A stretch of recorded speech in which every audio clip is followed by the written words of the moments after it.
Oke, Mas Dirman, kalau presiden kan ya senyum-senyum lah, ketawa-ketawa, santai-santai, santuy, kalau bahasa anak muda sekarang gitu. Tapi situasinya kan nggak terlalu ideal sebenarnya ya, nggak terlalu baik karena memang banyak problem. Menurut Anda memang kita pantas bergembira ria melihat situasi ini atau gimana?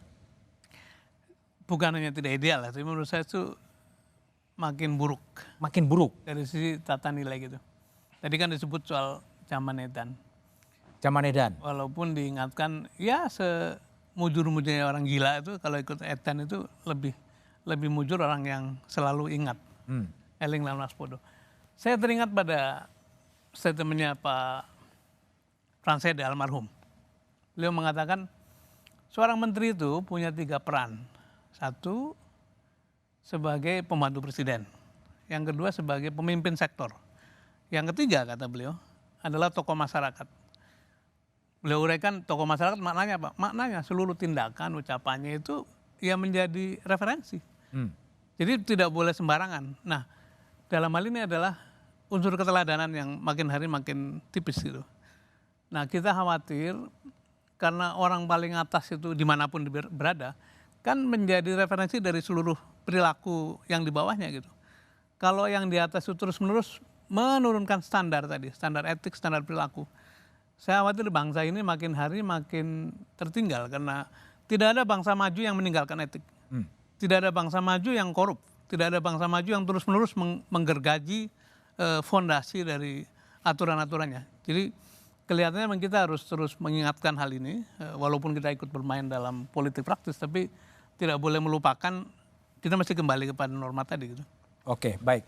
Aswin, kalau kita lihat ya, ini menteri-menteri kan ada yang 2 menteri yang kemudian nyapres, ada yang menjadi cawapres, ada yang menjadi caleg, ada yang menjadi tim sukses, ada yang menjadi apapun.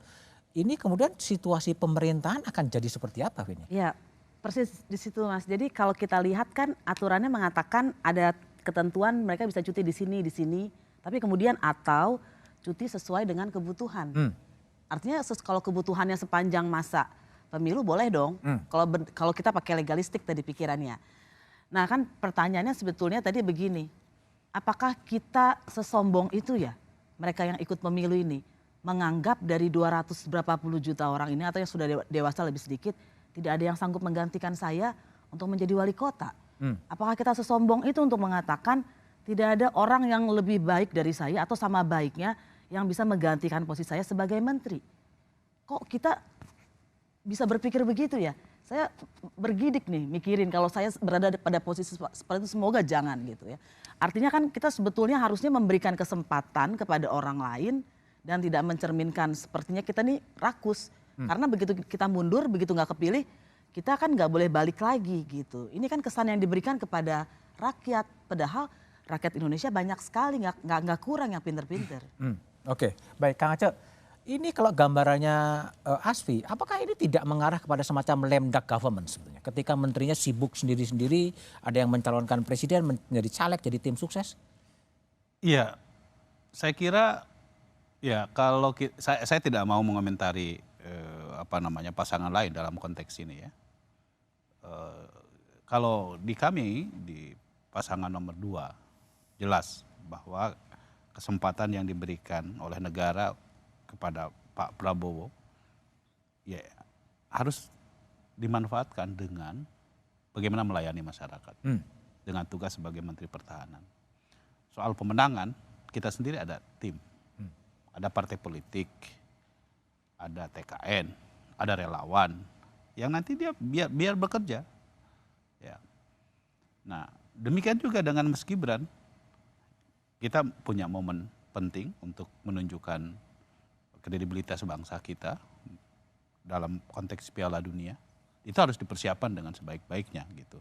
Dan harus diingat bahwa konteksnya ini kan Solo, bukan Indonesia secara keseluruhan. Tapi Solo kan pelayan paling dekat dengan rakyat itu, Ya, bagi wali kota. ya maksudnya ini kan konteksnya kita bicara soal capres-cawapres yang spektrumnya se-Indonesia. Tapi Ya dalam konteks rakyat itu Solo apa nggak beliau merasa dikorbankan ketika Mas Gibran kampanye keliling Indonesia terus? justru karena itu beliau lebih memilih untuk jadi wali kota Solo, Oke. tidak cuti pada saatnya, yaitu pada akhir pekan dia akan cuti sebagai wali kota. Karena itu adalah kesempatan yang diberikan kepada beliau gitu. Jadi artinya yang ingin saya katakan, ya kepentingan untuk melayani masyarakat jauh lebih diutamakan. Oh, artinya Mas Gibran hanya akan cuti pada Sabtu dan Minggu. Betul, itu strategi yang Termasuk Pak Prabowo juga hanya Sabtu dan Pak Minggu. Prabowo juga sama demikian. Jadi Senin, Selasa, Rabu dia nggak akan kampanye. Sesuai dengan tugasnya sebagai menteri dan sebagai wali kota gitu. Jadi dan itu secara aturan dimungkinkan, langkah itu bisa dilakukan. Nah, dalam konteks capres cawapres ini pemenangan gitu ya, kan kita sudah memutuskan bahwa beliau partai politik sebagai pendukung, sebagai konsekuensi kita memberikan dukungan terhadap Pak Prabowo dan Mas Gibran, tentu punya tugas untuk bagaimana caranya memenangkan pasangan ini. Relawan juga sama demikian. Gitu. Jadi tumpuan kita tentu dalam konteks pemenangan Pilpres ini ya adalah pada kekuatan partai politik dan masyarakat itu sendiri. Oh, gitu. jadi kekuatan partai politik dan relawan yang akan mensukseskan pasangan dari Pragi. Betul, ya. betul. Mas Arwani, kalau Mas Arwani melihatnya gimana? Apakah kalau semua menterinya kemudian terlibat dalam berbagai urusan politik, lalu kinerja pemerintahan dari Presiden Jokowi ini akan gimana sebetulnya yang terjadi nanti? Ya, salah satu kekhawatiran pihak atau masyarakat ya yang mengkritisi keputusan ini adalah terbelahnya pemerintahan gitu ya. Ini juga dikutip oleh Pak Saldi Isra ya dalam pandangan catatan ketika memutuskan itu di tahun 2022 divided executive. Ini yang memang harus betul-betul apa yang dikomitmenkan oleh kita semua ya, para pejabat termasuk mulai dari presiden, ya, menteri dalam negeri, kemarin Kapolri, TNI, ya, di depan Bawaslu dan sebagainya semuanya itu betul-betul bisa benar-benar operasional. Nah, kita nggak ingin kampanye yang harusnya ya bisa dinikmati, masyarakat bisa memilih, ada adu gagasan di sana, itu dipenuhi hanya oleh drama dan gimmick-gimmick saja. Sepertinya taat tetapi di belakang lalu ternyata, nah itu kita betul-betul ini menjadi satu tantangan untuk kita meneladani satu formula demokrasi yang bisa berjalan ala Indonesia seperti sekarang ini ya. Bisa orang mengatakan misalnya, kok ternyata dulu nggak boleh, sekarang boleh dan sebagainya.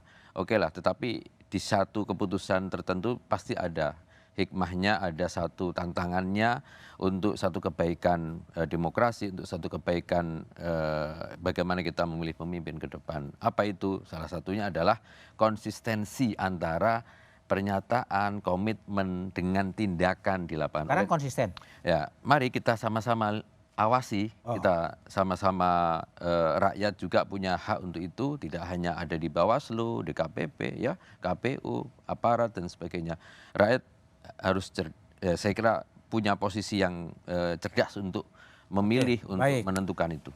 Mas Rumadi, jadi bagaimana menjawab keraguan masyarakat kalau kemudian elit-elitnya kemudian sibuk untuk memenangkan capres, sibuk untuk nyalek, sibuk untuk apapun, terus yang ngopeni rakyat siapa kemudian ya?